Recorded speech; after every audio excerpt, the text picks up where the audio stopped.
Hi friends, welcome to my channel మైజన్ వీడియోస్కి స్వాగతం. ఇవాళ హోమ్ కుకింగ్లో మిక్స్డ్ బిర్యానీ స్పెషల్ ఏంటి తెలుసా? పాలకూర పన్నీర్తో విత్ ఎగ్స్ మీల్ మేకర్తో బిర్యానీ. ఒక పాలకూర కట్ట, ఒక కొత్తిమీర కట్ట, కరివేపాకు, పచ్చిమిర్చి, ఉల్లిపాయ, 6 ఉడకబెట్టిన కోడిగుడ్లు, నానబెట్టి పెట్టుకున్న మీల్ మేకర్ ఒక బౌల్ అనమాట, చిన్న బౌల్ స్టీల్తో. పల్లి నూనె వేసుకోవాలి పోపులో. పల్లి నూనెలో పచ్చిమిర్చి, ఉల్లిపాయలు, సాజీరా పోపులో వేసి వేయించుకోవాలి. కొంచెం వేగిన తర్వాత మన ఆకుకూరలు ఉన్నాయి కదా, అవన్నీ కూడా పోపులో వేసి దోరగా వేయించుకోవాలి.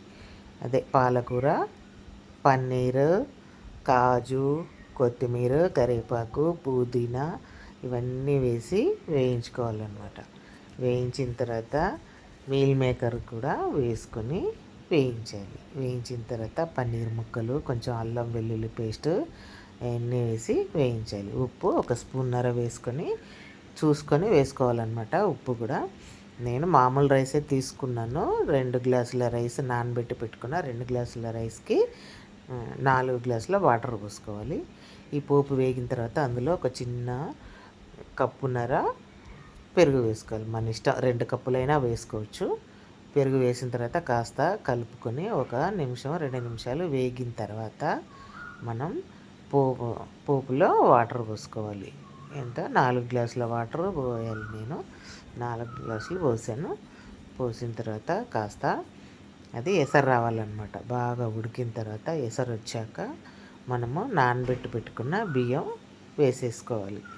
బియ్యం వేసిన తర్వాత చూడండి, ఇట్లా ఉడికిన వాటర్ ఉడికేటప్పుడే వేయాలన్నమాట. రైస్ ముందే వేసేస్తే అన్నం కాస్త మెత్తగా అయిపోతుంది. ఇట్లా ఎసరు వచ్చిన తర్వాత వేసేయాలి. వేసిన తర్వాత అన్నం కాస్త దగ్గరికి అవుతుంది. దగ్గరికి అయినప్పుడే మనం ఉడకబెట్టి పక్కకు పెట్టుకున్న ఎగ్స్ పైన పేర్చాలన్నమాట. ఎందుకంటే ఎసట్లో వేసేస్తే అవి మొత్తం స్మాష్ అయిపోతాయి.